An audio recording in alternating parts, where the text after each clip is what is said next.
Тэгээ энэ хууль маань одоо батлагдсанаас хоошоо хэрэгжиж өгдөг ингээл хоошоо ухраал яваад идэг. Тэгээ энэ хуулийг хэрэгжилтийг хүлээсэн бас орон нутгууд байна л да.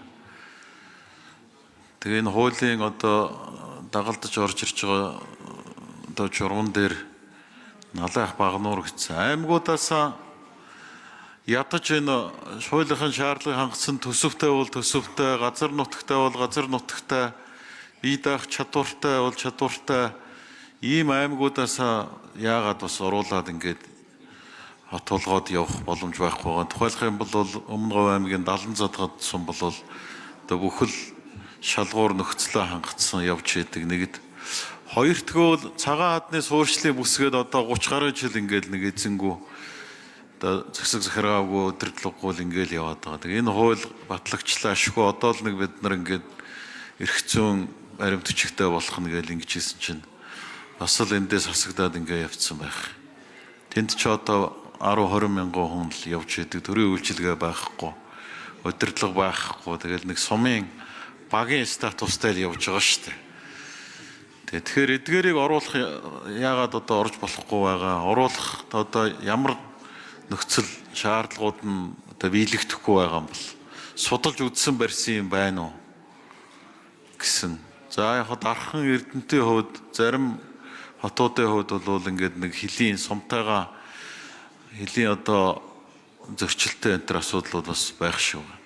Тийм зөрчил байхгүй эдийн засгийн хувьд ингээд бие даагаад ингээд явж болцоотой ийм газруудаа оруулж яага болохгүй юм бол гэсэн шалтгааныг тодруулъя.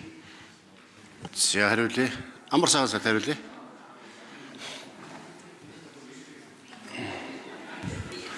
Наранбаатар гишүүний асуудал бас их чухал асуулт. Уг нь бол бид энэ боломжтой дүүрэг, аймаг, сумаа энэ хотын статус шилжүүлээд явах ёстой гэдэг саналтай нэг байгаа. Тэгээ хэрэг эрхлэх газар энэ орон нутаг хариуцсан албан тушаалтнууд өдөрлгүүд энэ дээр тодорхой хариулдаг байна. Уг нь ажлын хэсэг дээр бол аймаг орон нутагт аль нь хэрэгжих боломжгүй гэдэг ийм асуудлыг энэ орон нутгийн асуудал хариуцсан засгийн газар хэрэглэхээс оруулж ирсэн. Тэгээ өмнө говьч болох боломжтой өөр олон аймаг орон нутагч хот тооцхон болоо цаашаа өгчих бүрэн боломж нь бий. Тэгээ энийгээр ингээд хааж болохгүй цааш нь дахиж үе шаттайгаар оруулж ирэх ёстой гэж үзэж байгаа. За энэ дээр хэрэглэх түрүүний дараагийн асуултаа манай ажлын хэсгээс хэрэглэх газрыг хариулж байна. Ажлын хэсэг эндрийн 4-р микрофон.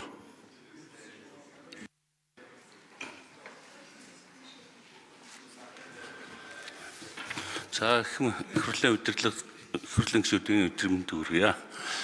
Засгийн газрын орон нутгийн удирдлага суултын газар дарга зэрэг дотор байна.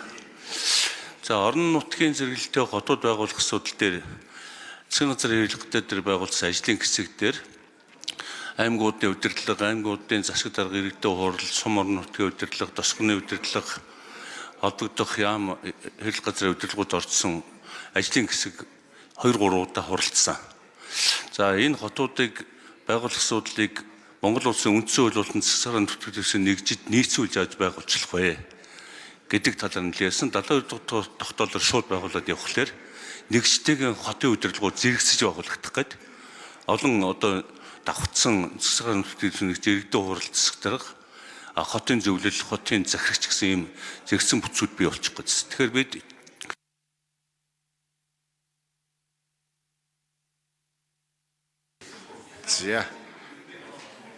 За хариултаа гүйцээч 4-р микрофон. Тэгээ Наранбаатар гишүүний асуулт хариулахад бол сая хэлдэг одоо 70-д Өмнө Говь аймагт 3 хот байхааргаа 70-д Хамбогд зогсчихъя гэж. Тэгэхээр аймгийн төвийн суучлын бүсэнд авчиж байгаа сумуудтай нэгтгэж засаг нутаг дэвсгэр нэгж байгуулах замаар нэгжтэй нэгтгээд нэгжийн татан буулгаад тэндээ хотон байгуулах юм хөлбөрийг хийгээд явж байгаа юм. За энэ дээр бид засаг нутаг дэвсгэр нэгжийн өөрчлөлтийг их хурлын одоо тогтоолоор батлагдсан журмын дагуу иргэдийн санал асуулгах хугацаа 3 сар хугацаанд явах юм. Тэгээ тэрийг ингээд одоо хийгээд явхлаар оны сүүл болоод зөвлөлийн сонгуулиуд, захирагчийн сонгуулиудаас ихсэд энэ он дуусчих гэдэг байгаа байхгүй. Тэгэхээр 90 он дуусчихлаа зэрэг дараа жил ерөнхийлөгч сонгуультай, дараа жил их хурлын сонгуул өөртөөгээд ингээд нөгөө сонгуулийн жилд нэгжийн өөрчлөлт хийж болохгүй гэдэг юм дээр цаг хугацааны хайчинд орчод байгаа. Тэгэхээр бид нар бол ямар ч байсан үндсэн хууль, нэгжийн хуультай нийцүүлэх хувилбарыг л ажлын хэсгээр тогтоогоод энэ нь бол тогтсон. Одоо цаг За. Сархатын зулбахаар гишүүн хаалга байна. За гишүүд